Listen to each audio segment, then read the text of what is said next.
दुख की पिछली रजनी, बीच विकसता सुख का नवल प्रभात। एक पर्दा यह झीना नील, छिपाए हैं जिसमें सुख का गात। जिसे तुम समझे हो अभिशाप, जगत की ज्वालाओं का मूल। जगत की ज्वालाओं का मूल, ईश का वह रहस्य वरदान। कभी मत जाओ इसको भूल। जयशंकर प्रसाद जी के द्वारा रचित श्रद्धा मनु शीर्षक से समेकित अर्थ देखेंगे।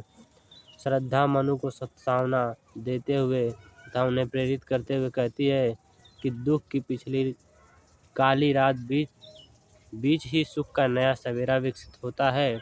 बीती हुई रात के झीने नीले धुधके के समान बीते हुए दुख का अनुभूति सुख के बीच पर्दा बनी हुई है। वह सुखमय अरुण के प्रकट होने का ही पूर्व संकेत है। जिसे दुख को तुम साफ समझते हो, वह संसार की पीड़ा का कारण है। वह ईश्वर का रहस्यमय वरदान है, क्योंकि यह पीड़ा मनुष्य को सुख प्राप्ति के लिए प्रेरित करती है।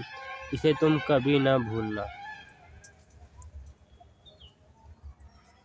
और इसमें से रिलेटेड क्वेश्चन देखेंगे तो दुख की रात्रि तथा सुख को नवल प्रभात इसलिए कहा गया है क्योंकि जिस प्रकार रात्रि के बीत जाने पर प्रभात होता है, उसी प्रकार दुख दामयी समय के व्यतीत हो जाने पर सुखदायक असमय आता है। नवल का मतलब नया, गात का मतलब शरीर। तुम सब मनु के लिए प्रयुक्त हुआ है।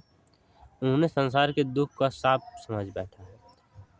दुख ईश्वर का वरदान होता है। रजनी को दुख का प्रतीक माना गया है।